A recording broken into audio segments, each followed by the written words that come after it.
Drugs మీద ప్రభుత్వం ఉక్కుపాదం మోపుతోందని టీపీసీసీ చీఫ్ మహేష్ కుమార్ గౌడ్ అన్నారు. రాష్ట్రాన్ని డ్రగ్స్ రహిత తెలంగాణగా మారుస్తామని చెప్పారు. యువ నాయకుడి బ్యాచ్ మొత్తం డ్రగ్స్ కార్యక్రమాల్లో దొరుకుతున్నారని కీలక వ్యాఖ్యలు చేశారు. బీఆర్ఎస్ నేతలు దొరుకుతుంటే బీజేపీ ఎందుకు మాట్లాడటం లేదని ప్రశ్నించారు. డ్రగ్స్ విషయంలో వాళ్ల వైఖరి చెప్పాలని డిమాండ్ చేశారు.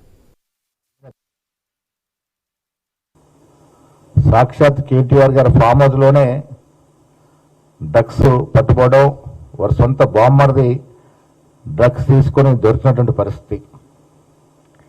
ఈయన దగ్గరి మిత్రుడు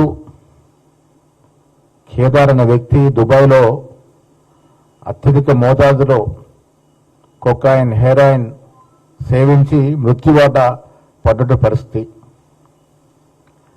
నిన్నగాక మొన్న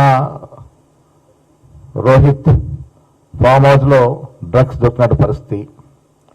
ఈయనకు అత్యంత సన్నిహితుడు మరో ఎమ్మెల్సీ పోచంపల్లి శ్రీనివాసరెడ్డి గారి ఫామ్ హౌస్ లో కోడి పందాలు ఆడినట్టు పరిస్థితి. ఎటు పోతుంది యువరాజు గారు? ఈ రకమైనటువంటి చర్యలు ఏ రకంగా జరుగుతూ ఉన్నాయి రాష్ట్రంలో? ఏం మెసేజ్ ఇస్తా ఉన్నారు మీరు?